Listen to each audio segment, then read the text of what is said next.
We'd like to bring in Dr. Susan Roberts into this conversation, political professor at Davidson College. Dr. Roberts, good morning. Thanks for joining us. Good morning. Love to be here. Well, want to talk about this. Obviously, we know that we are a swing state and a lot of attention on North Carolina. Trump won here the last election, but only by 74,000 votes. We know that we've had a lot of people move to North Carolina since then, about 400,000.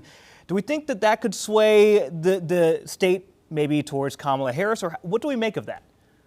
Well, I think the in-migration to North Carolina and demographics do matter. I think that's going to favor Kamala Harris for one very simple reason, and that is these are unaffiliated voters for the most part, and they seem to be the voters that are more tending to lean toward Kamala Harris. Donald Trump does not need to get out or convince more voters. Doesn't need to convince voters. He just needs to turn them out. And the people that are going to go for Donald Trump already know they're going to vote for Trump, in my opinion. What do you think either side, because, we've got, 5 days left. Both candidates are going to be all over the place the next couple of days, Nevada and Arizona today, some of those swing states. What can be said by either Harris or Trump that hasn't already been said to maybe try to get those out of the middle to go left or right?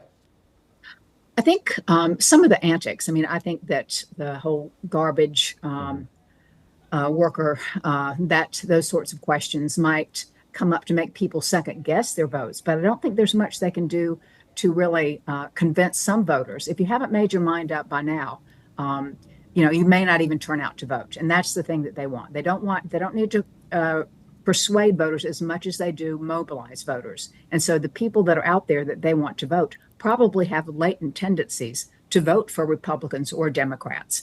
I don't know that there's too much they can say. What you don't want to have happen is something happen in the last few days that calls into question the legitimacy of the election. One of the things that's been interesting is, in speaking of legitimacy of election, we know that the last election there was a lot of questions from Republicans about early voting and voting by mail. But we've seen early voting here. A lot of Republicans are coming out. Are you surprised by the turnout by Republicans in terms of early voting in North Carolina?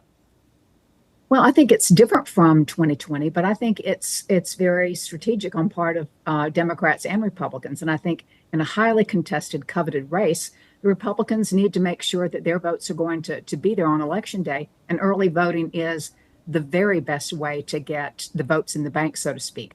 I think it's one of those in all the battleground states, the 7 states, you've seen upticks in early voting on both sides, but it's particularly noteworthy in North Carolina for the Republicans.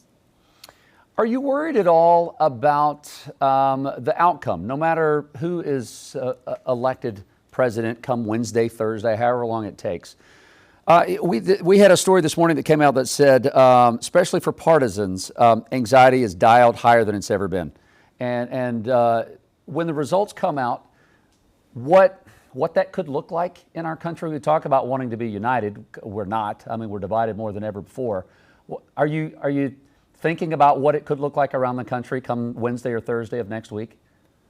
I think it's going to be a little bit messier with an election that's not decided, but I think it won't be Wednesday or Thursday or Friday. I think we'll have some numbers, but as we learned last time, that red mirage, which looks like the Republicans are doing better on election night, and then the blue shift when all the early votes are in, what will that look like this time? If we have maybe it's just a purple blur, because we may not know what's going on in terms of the early voting. That may not be the bellwether.